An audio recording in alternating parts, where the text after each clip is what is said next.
ठीक आहे, सुरू करूया आपण. तर मी आपणासमोर काही सॅम्पल आणलेले आहेत. समजण्याला थोडीशी सोपी किंवा ओळखायला सोपी म्हणून मी काही ओळखीचे सॅम्पल मी दाखवतो. आता हे का तुम्ही पहिल्यांदा बघताय असं नाही, तर ह्याला तण म्हणतात. आता हे मात्र आपण आता शिकणार आहोत. आतापर्यंत तुम्ही कदाचित हे दगडी बलावून तुम्ही आधी ओळखलं असेल. तुम्ही ह्याला हे जखमीवरती लावतात माहिती असेल, किंवा हा लवाळा आहे, याचं काहीतरी जो खाली बल्ब असतो, याचा गड्डा असतो, त्याला सुगंध असतो हे माहिती असेल कदाचित. मग आपल्यासाठी हे थोडं औषधी गुणधर्म किंवा आपल्या मदतीचं, माहितीचं, किंवा थोडस कुठं ना कुठं उपयोगी पडणारं पीक म्हणून किंवा ही वनस्पती म्हणून आपल्याला माहितीची आहे. मात्र शेतकऱ्यांसाठी किंवा भाजीपाला उत्पादन करणाऱ्या हॉर्टिकल्चर लोकांसाठी ह्याची खूप मोठी डोकेदुखी. फक्त भाजीपाल्यासाठी आहे का, तर नाही. कुठलंही पीक आपण घेतलं म्हणजे कोथिंबीर सारखं एक महिना, सव्वा महिन्याचं, 2 महिन्यापासूनचं पीक आपण घेतलं आणि आंब्यासारखं 100 वर्ष राहणारं पीक घेतलं, तर त्याच्या बाजूला ही जी वनस्पती येते, यातल्या जे काय वनस्पती आपल्या समोर आणलेल्या आहेत, तर ही प्रत्येक वनस्पती त्या आपल्या मुख्य पिकाबरोबर वेगवेगळ्या कारणासाठी स्पर्धा करते. त्यामुळं ही जेवढी वाढेल तेवढं उत्पादन घटेल. उत्पादन जेवढं घटेल तेवढं खिशामध्ये पैसे कमी येतील. त्यामुळं आपल्यासाठी थोडा कौतुकाचा विषय आहे. पाहिजे हे ठीक औषधं वापरतात, ठिकाणी सुगंधासाठी वापरतात असं म्हणून. आता नवीन ह्याच्यामध्ये संकल्पना आहे तण देई धण, हे पण काही लोक म्हणतात. म्हणजे काही मंडळी ह्याचा उपयोग हिरवळीचं खत म्हणून सुद्धा करतात. मात्र बहुतांशी लोकांना हे नवीन असणारी गोष्ट माहितीची नाही किंवा त्याचं धाडस नाही करण्याचं. त्यामुळं सध्याच्या घडीला तर मी नक्की म्हणेन पीक संरक्षण आपण हे बघितलंय थोडंसं, की याच्यामुळं, ह्या तणांच्यामुळं किमान 9% नुकसान होतं. किमान 9%. आपण आता हे कसं विभागणी बघितलं ते 15% किडीमुळं, 10% रोगामुळं आणि 9% तणामुळं. म्हणजे बेरीज सगळी 34% घरात जाते. 34%मध्ये 9%चा हिस्सा या तणांचा. आता ह्याच्यामध्ये परत आपण हेळसांड जर केली, दिरंगाई केली, दुर्लक्ष केलं, तर याच्यामध्ये नुकसान परत वाढतं आणखी. आणि ही जी काही बहुवर्षाही तण आहे, वर्गीकरण बघा परत कळेल, हे एकदा येऊन जर ठाण मांडलं ह्या तणांना आपल्या शेतामध्ये, तर पिकं कितीतरी निघून जातील. ऊसासारखं कदाचित 3 पिकावर ते ऊस निघून जाईल, त्यानंतर आणि कुठं पिकं तर ते निघून जाईल. 10 वर्ष, कदाचित 10 वर्षामध्ये 20 पिकं होऊन जातील आपल्या हातात. हे तण काही जाणार. त्यामुळं एकदा ह्या रोग आणि किडी परवडे असं काही लोकांची मानसिकता आहे. तण नको. 9% नुकसान जरी आता कमी दिसत असलं तरी याच्यामुळं बहुवर्षाही गुणधर्म असल्यामुळं, अनेक वर्ष राहत असल्यामुळे ही खूप मोठी डोकेदुखी आहे, खूप मोठा त्रासाचा भाग आहे. त्यामुळं या अनुषंगानं प्रस्तावना तुम्हाला मी सांगायला लागलं, या अनुषंगानं या सगळ्या तणांची माहिती आपण घेणार आहोत. हे घेऊन काय आपण एखादा यावरती निबंध दिला, एखादा प्रश्न दिला म्हणजे सगळं प्रश्न सुटला असतं. आपल्या दृष्टीने आपण जी काही चर्चा करतोय तर ती उद्या फील्डवरती उतरवत असताना त्याच्यामध्ये नेमका मार्ग कोणता, योग्य खर्चाचा कोणता, जास्तीत जास्त खात्रीचा कोणता, आणि शिवाय जाताना पर्यावरणाला हानिकारक कमीत कमी असणारा कोणता. तर ह्या सगळ्या अनुषंगाने आपण बघायला, सगळ्यात पहिल्यांदा आपण बघायला पाहिजे की ह्या ज्या काही तणरूपातील ह्या आपल्या पिकाचं धन खाणाऱ्या वनस्पती आहेत, तर ह्या वनस्पती आपण नुकसान कसं कमीत कमी करते हे आपण हॉर्टिकल्चरचे अभ्यासू किंवा त्या वाटेवरले चालणारे पथिक म्हणून आपण त्याचा अभ्यास करणार. तर एवढी ही प्रस्तावना आहे. आता याची नेमकी व्याख्या, डेफिनेशन, त्याला इंग्लिशमध्ये म्हणतात वीड. वीड म्हणजे तण आणि व्यवस्थापन मॅनेजमेंट. आता ह्याच्या अनुसार तुम्हाला विडीसाइड एक शब्द कदाचित काय पुढे जाऊन येईल, बंदोबस्तात येईल ते विडीसाइड. आता वीड म्हणजे तण आणि साइड म्हणजे नाशक. तसं इन्सेक्टिसाइड म्हणजे कीटकनाशक, फंजीसाइड म्हणजे फंगस बंदोबस्त करणार, असं हे साइड हा शब्द आहे. वीड तुम्हाला माहिती असं यासाठी की विडीसाइड शब्द बऱ्याच वापरतात किंवा प्रचलित आहे. आता एक गेल्या 8-10 वर्षामध्ये असं झालं की बऱ्याचशा औषध तयार करणाऱ्या कंपन्यांनी, म्हणजे कोणाचं तण कीटकनाशक आहे, कोणाचं बुरशीनाशक आहे, कोणाचा आणखी संजीवक आहे, अशा कंपन्यांनी अलीकडल्या काळामध्ये काही त्याच्यामध्ये बदल करून तणनाशकांची उत्पादन भरपूर केली.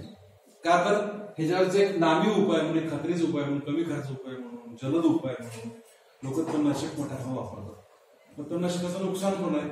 आता तणनाशक वापरणं शेवट टप्प्यात आहे, तोपर्यंतची माहिती आहे की आपण या मुद्द्याला स्पर्श करत आपण अभ्यास करूया. तर आता कशाला म्हणायचं तर पहिली म्हणजे व्याख्या सभा आपण बघूया. तर शेतकऱ्यांनी पेरलेलं नाही मात्र मुख्य पिकाबरोबर हवा, पाणी, वाढीसाठी जागा यासाठी स्पर्धा करणाऱ्या वनस्पतीला तण असं म्हणतात. आता तुम्ही असं शेतकऱ्यांना कुठल्या बघितलं की तो ज्वारी पेरतो, गहू पेरतो, सोयाबीनची टोकन करतो, पेरणी करतो, ऊस लावतो. असं कुठल्या शेतकऱ्यांना हे घेऊन याचं बी टाकलंय किंवा हे घेऊन पेरलंय, टोकलंय असं कधी बघितलंय? म्हणून त्या व्याख्यामध्ये असं घेतलंय की शेतकऱ्यांनी पेरलेलं नाही, टोकलेलं नाही किंवा रुजन केलेली, लागण केलेली नाही. शेतकऱ्यांनी न पेरलेल्या आणि मुख्य पिकाबरोबर हवा, पाणी, वाढीसाठी जागा आणि अन्न घटक यासाठी स्पर्धा करणाऱ्या वनस्पतीला तण असतं. म्हणजे ऊस कसं वनस्पतीची, ही पण वनस्पतीच आहे, लक्षात येईल. हे पेरलेलं नाहीये आणि हे आपल्या ऊसाबरोबर, ज्वारी, बाजूर, गव्हाबरोबर प्रत्येक घटकासाठी स्पर्धा करतात. आता ह्याच्यापेक्षा याची स्पर्धा खूप मोठी असते. म्हणजे हे जर वाढवलं तर आपला ऊस व्यवस्थित येत नाही, फुलकोबी व्यवस्थित येत नाही, पानकोबी चांगली वाढत नाही. म्हणून शेतकऱ्यांनी न पेरलेलं आणि मुख्य पिकाबरोबर वेगवेगळ्या घटकासाठी स्पर्धा करणाऱ्या वनस्पतीला तण म्हणतात. की तणाची सगळ्यात सोपी व्याख्या लक्षात येईल. ठीक आहे. किंवा इंग्लिशमध्ये म्हणतात an unwanted plant at unwanted place is called as weed. हे दोन अनवॉन्टेड शब्द आहेत. अनवॉन्टेड प्लांट नको असणारी वनस्पती आणि ऍट अनवॉन्टेड प्लेस नको असणाऱ्या ठिकाणी. म्हणजे कसं, आता आपण आता फुलकोबी लावली, ठराविक अंतरावर लावतो ना, किंवा मिरची ठराविक अंतरावर लावतो बरोबर. मग ही या ठिकाणी काहीही वाढू नये, ही जागा मोकळी असावी अपेक्षित आहे. ह्या ठिकाणी जेव्हा हे वाढतं बरोबर, तेव्हा त्याला म्हणतात अनवॉन्टेड प्लेस. आणि मिरचीशिवाय दुसरी कुठलीही वनस्पती या ठिकाणी वाढणं, ज्वारी वाढणं हे सुद्धा शेतकऱ्याला अपेक्षित नाही, म्हणून अनवॉन्टेड प्लांट असं म्हणतात. इंग्लिश व्याख्या काय सांगितली वीडची, an unwanted plant at unwanted place is called as weed. English मधली व्याख्या म्हणजे नको असणारी वनस्पती नको असलेल्या ठिकाणी वाढणं म्हणजे तण, किंवा नको असलेल्या ठिकाणी वाढणारी, नको असणारी वनस्पती म्हणजे तण. ते व्याख्या सांगतोय किंवा त्याच्यापेक्षा मला हे सोपी आहे, थोडंसं जास्त अर्थपूर्वक आहे. मला अशी व्याख्या असे सांगितले की ज्या वनस्पती शेतकऱ्यांनी पेरणी केलेली नाही मात्र पिकाबरोबर अन्न, वाढीसाठी जागा, खत यासाठी स्पर्धा करते, अशा वनस्पतीला तण म्हणतात. आता व्याख्या झाली, बाकीची पूरक माहिती झाली. आता गुणधर्म. आता हे जे आपला गुणधर्म माहित पाहिजे की का आपल्या पिकासाठी स्पर्धा करते किंवा का त्याचा बंदोबस्त करणं गरजेचं आहे, किंवा तण काही धन हे जे काही म्हटलंय ते कशासाठी म्हणलं, तण देई धन हे पण नवीन लोक का म्हणतात हे आपल्याला कळलं पाहिजे. की जसं आता बघा, आता याच्यामध्ये गुणधर्म दिले. पहिलं सांगितलंय की बियांची संख्या. आता याच्यासमोर तुम्हाला आधी वाचून दाखवायचा विचार तुम्ही काय करता, आता झाल्या चर्चेनुसार समोर वनस्पती. पहिलं सांगितलं की बियांची संख्या, दुसरा आहे तो फुलाचा कालखंड, तिसरा आहे तो अन्नद्रव्य. ते शब्द मी सांगितला, त्याचे बाकी स्पष्ट काय सांगितले त्या अनुषंगाने काय विचार करतात खूप बघा. अन्नद्रव्य, पुढे सांगितलं प्रतिकूल हवामान, त्यानंतर खोल मूळ संस्था, उग्रवास, उगवण क्षमता, बीज प्रसार होण्याची पद्धत, हानिकारक आणि लहान तुकड्यापासून प्रसार, असे त्याचे गुणधर्म आहेत. आणि या गुणधर्मामुळे ती अधिक वर्ष टिकते, या गुणधर्मामुळे ती पिकाबरोबर स्पर्धा करते, या गुणधर्मामुळे थोडक्यात ती आपल्याला नको आहे. लक्षात येईल. फक्त तण देई धन जो म्हणणारा शेतकरी आहे, कोण शब्द आहे बघा, तण खाई धन हा एक शब्द आहे. आणि दुसरा एक शब्द आहे, तर दुसरं 3 शब्दाचं एक वाक्य आहे, तण देई धन. बहुतांश शेतकरी म्हणजे 99% म्हणूया की या कॅटेगरीतले आहेत. आणि कुठंतरी एखादा शेतकरी नैसर्गिक शेती करणारा किंवा सेंद्रिय शेती करणारा तो दुसऱ्या कॅटेगरीतले, हे तो जास्त सांगायला लागतो. 99.99% म्हणूया पहिल्या कॅटेगरीत लोक आहे, दुसऱ्या कॅटेगरीचा 0.1% 1% पर्यंत आहे. मग ज्याला हे गुणधर्म चांगले कळाले आणि त्याचा वापर कसा करायचा कळालाय तो म्हणतो तण देई धन म्हणतो. आणि गुणधर्म कळाले मात्र या पद्धतीचा विश्वास नाही आहे किंवा त्याला वाटत नाही असं धन देईल असं वाटत नाही, तो पहिल्या कॅटेगरीत मोडतो. तण खाई धन म्हणजे आपलं जे काही ऊसाचं टनेज आहे, बाजरीचं उत्पादन आहे, गव्हाचं मिळणारं उत्पादन आहे, फुलकोबीचं मिळणारं टनेज आहे. तर या प्रत्येकामध्ये तण काही ना काहीतरी उत्पादनामध्ये घट आणतो. आणि तण देई धन मध्ये तो काय म्हणतो की हे जर जमिनीत आपण गाडलं योग्य स्टेजला, हिरवळीचं खत म्हणतो मला ताग यांच्या शेतकरी गाडतात माहिती असेल, ताग यांच्या जमिनीत गाडतात माहिती आहे. किंवा कोकणामध्ये भात शेती करत असताना जवळपास मिळणाऱ्या वनस्पतींची फांद्या कापून आणून ती शेतामध्ये टाकतात आणि ते जमिनीत गाडतात. का तर या प्रत्येक वनस्पतीमध्ये आपण खतामधून जे देतो, नंतर परत पाणी देतो की युरिया, सिंगल सुपर फॉस्फेट किंवा म्युरेट पोटॅश ही खतं टाकतो, रासायनिक खतं. युरियाचा सर्वांना माहितीच आहे. तर युरियामध्ये जो नत्र असतो तो ह्याच्यामध्ये पण असतो, म्हणून ह्याच्यातून मिळवायचा नत्र, म्हणून विशिष्ट शेत ते जमिनीमध्ये गाडतात. आणि त्या शेतकऱ्याला वाटतं की तण देई धन तू करतो. एकच अवले शेतकरी मला माहितीच आहे की तो खास करून या गाजर गवताची तो पेरणी करतो. गाजर गवत म्हणजे काँग्रेस म्हणतो, तर ह्याची तो पेरणी करतो असं माझ्या ऐकण्यात आहे. आणि तो काय करतो, ह्याला फुलं येत का, तर या स्टेजला फुलं यायच्या आधी तो जमिनीमध्ये गाडतो त्याला. आता फुलं यायच्या आधी हे जे काही गाजर गवत काँग्रेस, तर हे नुकसानकारक नाही होते नुकसान, तोपर्यंत हे काहीतरी अन्ननाश शोषून घेणार, पाणी शोषून घेणार. मात्र हे जेव्हा जमिनीत आपण गाडतो गणित तेवढंच ते घटक त्याला देतं जमिनीत, हे मुद्दा बरोबर आहे. बरं, ह्याला फुलं आली एकदा आणि तुम्ही 8 दिवस शेताकडे नाही गेला तर त्याची फुलं बियामध्ये रूपांतर होऊन आणि 8 दिवस नाही गेले तिथे बिया ते पडतात. म्हणजे एकापासून कदाचित 100 उगवतील पुढच्या वेळेला. मग एवढं टाइम टू टाइम करणं बहुतेक शेतकऱ्यांना जमत नाही. आणि जमतं म्हटलं तर आपला अभ्यास सगळा वेळ जमतो का बघा, प्रत्येक धडा वेळेत अभ्यास करणं जमतं का बघा. आपल्याला जर नुसता पेपर टू पेपर अभ्यास करणं किंवा शेड्यूल स्टिकअप करणं अवघड असेल तर शेतावरती जाऊन या प्रत्येक गोष्टी निसर्गाशी 2 हात करून, कधी आधीमध्ये पाऊस पडला, थंडी जास्त पडली, तुम्ही आजारी पडलात, शेतीमध्ये काम करणारा माणसाला काही समस्या आली, घरचा प्रॉपर्टी समस्या, तो 8 नाही गेला तर हे थांबणार नाही वाढायचं, त्याच्यामध्ये तो फटका बसतो. मग त्याच्यामुळे बहुतेक शेतकऱ्यांना वाटतं की तण देई धन ही मुश्किल समस्या आहे, तण खाई धन या वृत्तीने लोक जातात. आणि ती कशा पद्धतीनं धन खातं हे आपण त्याचे गुणधर्म आपण बघणार आहोत. अधिक वर्ष का राहतं किंवा प्रत्येकाला वाटतं की तणाचा बंदोबस्त वेळेत व्हायला पाहिजे असं का, हे गुणधर्मात आपल्याला कळेल. लक्षात येईल तणाचे गुणधर्म म्हणजे काय, तर कॅरेक्टरिस्टिक्स ऑफ वीड असं इंग्लिशमध्ये असतं शब्दांतर. तुम्ही इंग्लिशमध्ये पुस्तक जरी वाचला असाल, पुस्तक लायब्ररीमध्ये आहे. तर त्याच्यामध्ये मी पहिलं सांगतो की बी या गुणधर्मामध्ये बी. आता बी म्हणजे काय सांगायचं, आता समजा ज्वारीचं एक आपण जर कणीस घेतलं तर त्याला किती बिया असतात, 100 असतात असं म्हणूया. आता हेच आपण हे जर बी घेतलं की तांदळीची भाजी आहे. आता भाजी म्हणून आपल्या प्रश्नामध्ये मुळात तण आहे. आता या प्रत्येक वनस्पतीपासून आपण भाजी करू शकतो बरं का. रानभाजी म्हणून जी पद्धत आहे, रानभाजी म्हणून, किंबहुना आता आपल्याकडे ज्या भाज्या आहेत, फुलकोबी आहे, पानकोबी आहे, टोमॅटो आहे किंवा बटाटा आहे, हे काही ना काही वर्षापूर्वी म्हणजे 100, 200, 250 वर्षापूर्वी ते जंगलामध्ये वाढणारी ह्या जंगली वनस्पती का तण म्हणूनच होत्या. जेव्हा ज्या संबंधित शास्त्राने अभ्यास करून त्याला जेव्हा मोठ्या स्वरूपात ते लागवडीला आणलं तेव्हा त्याला एका भाजीपाला पिका स्वरूप आलं. हे सुद्धा आपण आपल्या ग्रामीण भागामध्ये भाजी वापरतो.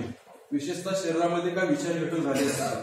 मी तर असं वाचलं की सर्पदंश झाला काही कारणामुळे आणि सगळं काय विष शरीरात निघतले किती मारून मेडिसिन वापरतात की त्याची भाजी जर 8 दिवस खायला दुसरं खातं जर खाल्ले तर बरंच शरीराचा विषारी घटक कमी होतात. एवढ्या कारणामुळे शरीरात विषारी घटक वाढलेले असतात. ते कमी करण्यासाठी हा खूप नामी उपाय असेल.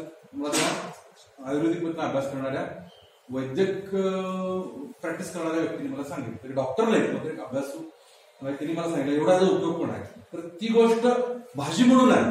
मात्र हे मी सांगतो तुम्हाला की बियाचं, तर ह्याच्यामध्ये शेकड्यापेक्षा जास्त बिया असतात. म्हणजे सांगायचा मुद्दा असा आहे की आपल्या नेहमीच्या पिकामध्ये असणाऱ्या बिया आणि तणाच्या ह्याच्यामध्ये खूप फरक आहे. एखाद्या पिकाच्या कणसामध्ये कदाचित 50, 100 किंवा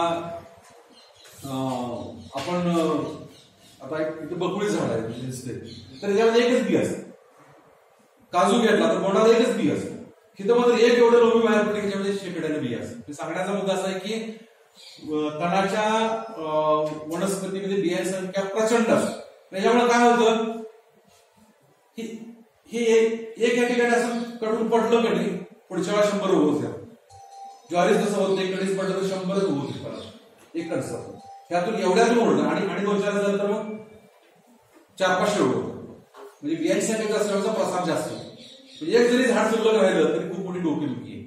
एक फक्त आपण तौलिक अभ्यास म्हणून आपण करूया, म्हणजे ते खूप डोकेदुखीचं मला असं वाटायला लागलं.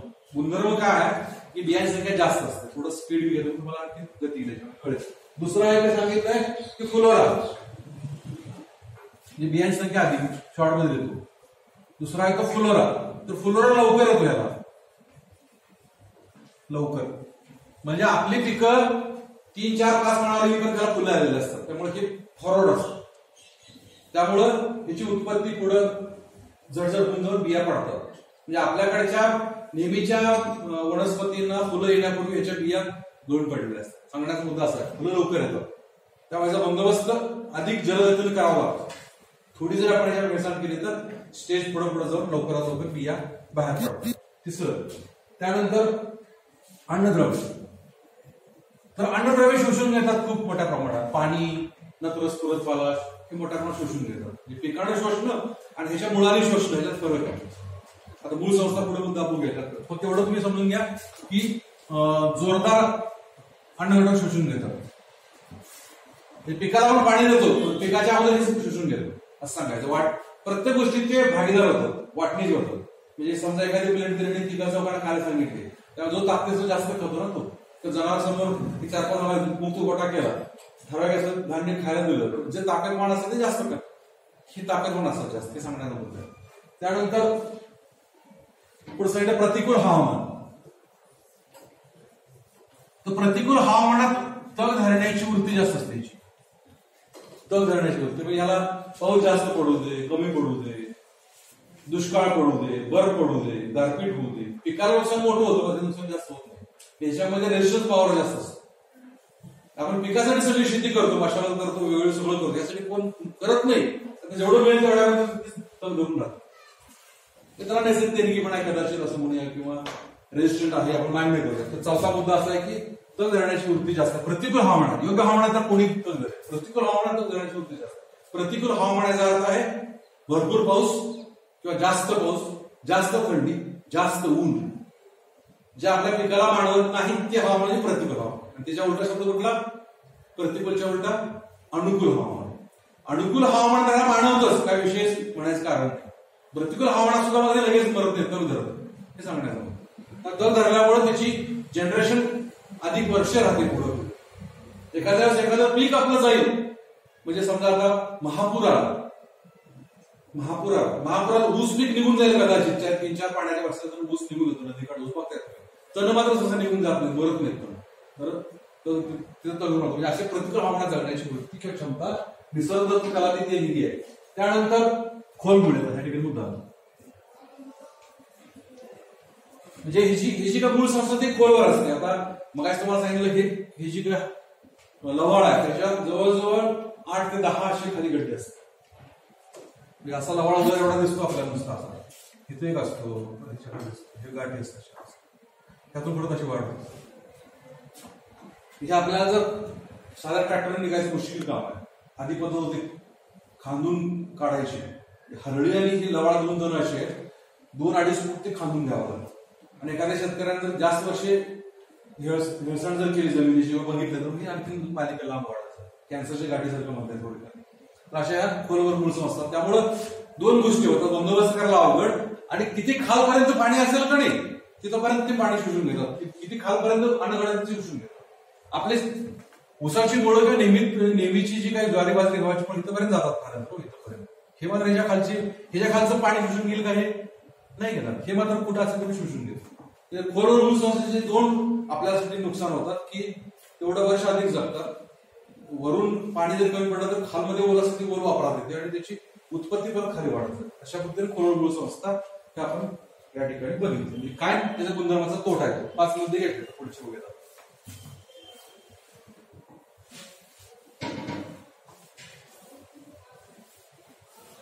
पुढचा मुद्दा काय झालाय कोण सांगेल? उग्र दर किंवा वास. तर तुम्ही कोणतेही आता गाजर, विशेषतः गाजर गवत घेतलं किंवा आता तुम्हाला एकदांडीचं माहिती आहे, 2 नाव आहे. एकदांडी असं म्हणतात त्याला किंवा दगडी पाला म्हणतो आपण. ह्याला जर तुम्ही क्रश करून जर स्मेल घेतात अतिशय तीव्र जरप असतो. ह्याच्यापेक्षा जास्त त्या गाजर गवताच असतं. त्यानंतर टाकळा नावाचं तण आहे ते पण असं तीव्र जरपच असतं. तीव्र जरप असल्यामुळे जनावरांना खाल्लं जात नाही, त्यामुळे त्याला निसर्गाचं संरक्षण मिळतं. अशा दृष्टीने तो मुद्दा घ्यायचा. त्याच्यावर तसा रोग आणि किडीक सुद्धा आक्रमण होत नाही. ह्यालाच उलट कीटकनाशक म्हणून आपण वापरू शकतो. गाजर गवतावरती थोडस भुरी येते काय वेळेस, करपा येतो, मात्र समस्या खूप कमी आहे. त्याच्यावर जसा रोग किडा मात्र एवढ्यामध्ये सुद्धा दिसत नाही, एखादा स्पॉट पण दिसत नाही. लक्षात येईल हे कुठल्या किडीने खाल्लं असं होत नाही. का तर निसर्गता ह्याच्यामध्ये तीव्र दर्प असणारी रसायन आहेत. ह्याची रचना पानांची तशी आहे, ह्याच्यावरती बारीक अशी केसळ वाढ असते. त्याच्यामुळं त्यानंतर खाण्यासाठी जर एखादा कीटक गेला तर त्याच्या अंगात जर रस गेला तर त्याला सुद्धा ती गुदमरल्यासारखं होतं. त्यामुळं तीव्र दर्पामुळे त्याला निसर्गात संरक्षण मिळतं. जनावरांना अलर्जी होते ती गोष्ट वेगळी, माणसांची अलर्जी होते, त्यामुळे त्याचा स्वतः करून स्पर्श करून नाक करत नाही म्हणणार असा बसून उग्रवास तो त्याचा फायदा असतो. तो उगवण क्षमता महत्वाचं म्हणतात, उगवण क्षमता. तर काही तणांना 20 ते 40 वर्ष उगवण क्षमता असते. उगवण क्षमतेचा अर्थ असा आहे, समजा 1960 साली पाऊस पडला होता पुणे, आपण 2000 सालापर्यंत जरी पाऊस नाही पडला, 2000 सालापर्यंत बरं का, किंवा आता 2020 साल सुरू आहे, थोडंसं संपेल, 2000 साली पाऊस पडला आणि 2040 पर्यंत पाऊस नाही पडला तर ही तण त्या ठिकाणी बियाणं जगू शकतं. असा ज्वारी बाजरी गव्हाच्या किती असतं उगवण क्षमता? 2 वर्ष 3 वर्ष जास्तीत जास्त, यापुढे ते उगवत नाही. 3 वर्ष ते बियाला जर ओल मिळाले नाही तर उगवणार नाही नेहमीच्या पिकाचं, बरं का. आणि ह्याचं मात्र 40-40 वर्ष जिवंत राहतं. 40 वर्ष ही उगवण क्षमता, त्याला मॉर्टॅलिटी असं म्हणतात, ती तेवढी वर्ष असते. त्यामुळं त्याची मरण्याची चान्सेस कमी आहे. 40 वर्ष दुष्काळ पडला असं असं होत नाही, आजपर्यंत झालेलं नाही. 40 वर्ष पाऊस पडला नाही असं झालेलं नाही. तर झालं तर मनुष्य जास्त कदाचित राहणार नाही. हे एवढं त्याला निसर्ग देणगी आहे. त्यांना पुढे जाऊन ते बीज प्रसार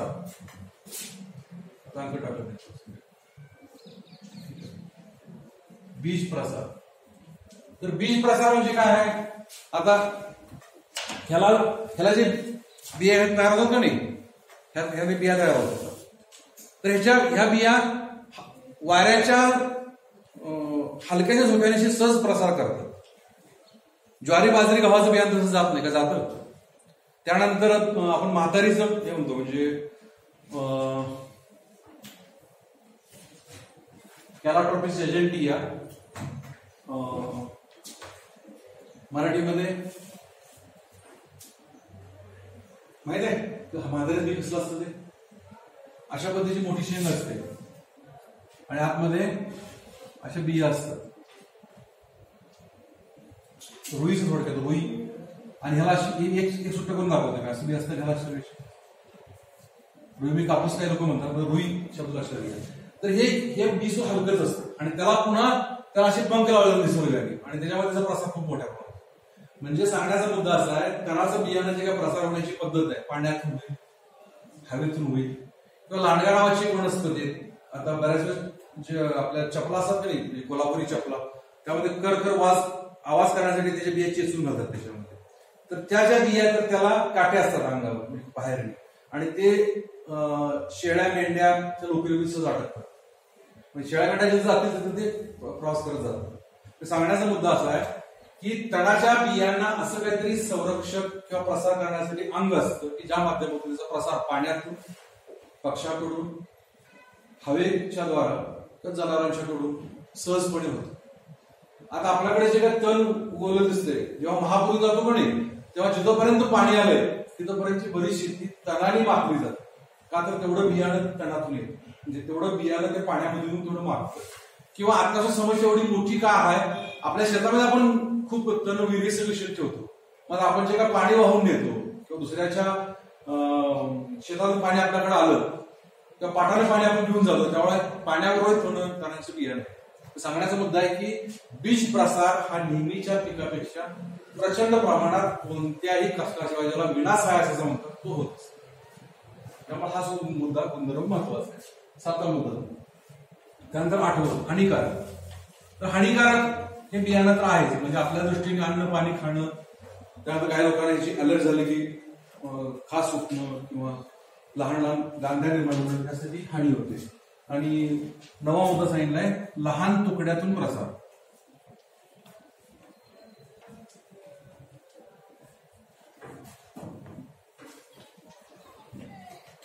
लहान तुकड्यात प्रसार म्हणजे काय? आता ही जी काही छरडी आहे, आता हे याच्यावरती 1 2 3 4 5 6 7 8 डोळे, ते नुसतं एवढं जरी कट करून पडलं का नाही,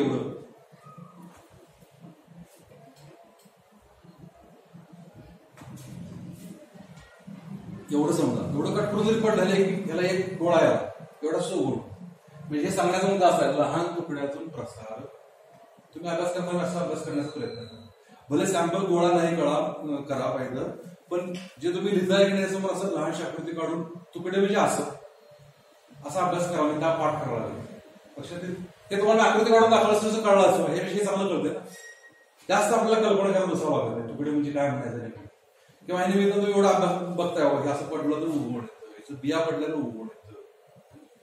ज्वारीच कसं होतं, ज्वारीचं उगवण्याला बीज पडायला पाहिजे, तसं ह्याचं बीज पडावं असं नाहीये. किती लोकांना हरळी बघितलंय, अतिशय लहान असतं. आपल्याला लॉन हिरवळ आहे की नाही त्या कॅटेगरीतलं आहे. त्याचं बियाणं बऱ्याच जणांनी बघितलेलं नाही, शेतकऱ्यांचं करणार सुद्धा लोक. मग हे जे काशा म्हणतात त्याला, काशा सकर्स म्हणतो इंग्लिशमध्ये, तर हे एवढं पडलं एवढ्या तुकड्यातून प्रसार, तर एवढे जे गुणधर्म आहे कळले. थोडक्यात सांगतो मी, बियांची संख्या प्रचंड असते, फुलोरा जलद येतो, पिकापेक्षा जलद येतो. ही बहुतेक गुणधर्म सगळ्या नेहमीच्या आपल्या पिकाबरोबर तुलना करून सांगितले. फुलोरा लवकर येतो याचा अर्थ काय आहे, पिकाचा फुलोरा येण्यासाठी वेळ लागतो, असा अर्थ समजून घ्यायचा आपण. कुठली गोष्ट सायलेंट ठेवलेली आहे. बियाणं जास्त आहे याचा अर्थ नेहमीच्या पिकानं बिया कमी येतात असा अर्थ. त्यानंतर अन्नद्रव्याबरोबर स्पर्धा करतात, कारण त्याच्यामध्ये खोल मूळ संस्था असते, मुळांची संख्या जास्त असते. त्यामुळं अन्नद्रव्य म्हणजे पोषक घटकाबरोबर हवा पाणी सुद्धा, वाढीसाठी जागा सुद्धा, हे गुणधर्म. त्यानंतर प्रतिकूल हवामानात तग धरतात, त्यामुळे जगण्याची शक्यता भरपूर असते. हवामान किती प्रतिकूल झालं तसं मरणार कसं, मग त्याला औषध मारूनच आपण पृथ्वी मारावं लागतं, त्याची मरत नाही थोडक्यात.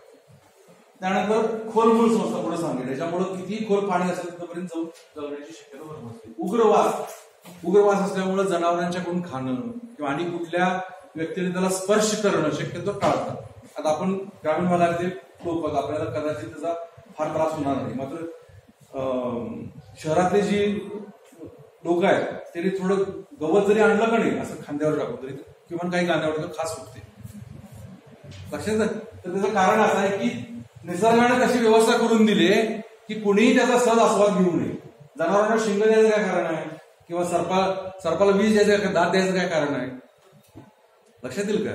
कोणीही त्याचा सहजपणे त्याचा जो काही वंश आहे तो संपवू नये त्यासाठी दिलेलं संरक्षणाचं अंग आहे. तर तसं एक तणाला म्हणून हरकत नाही, वावगं नाही याच्यामध्ये. त्यानंतर प्रतिकूल हवामानात जगताना खोल मूळ संस्था असते, उग्रदर्भ सांगितलं, त्यानंतर उगवण क्षमता भरपूर असते, अनेक वर्ष राहते, 20 ते 40 वर्ष राहते. किमान नेहमीच्या बियापेक्षा दुप्पट तिप्पट उगवण क्षमता असते. बीज प्रसार वेगळं कारणामुळे सहज होतो, म्हणजे लोकरी जनावरांना अंगा सांगायला लागून किंवा वारा मारतात किंवा 2 उदाहरणं सांगितले. त्यानंतर खूप हानिकारक आहे, पिकाचं नुकसान करतात, सगळ्या दृष्टीने आहे, एनर्जेटिक आहे आणि लहान तुकड्यातून प्रसार होण्याबद्दल सांगितलं. लक्षात आलं काय शंका इथपर्यंत?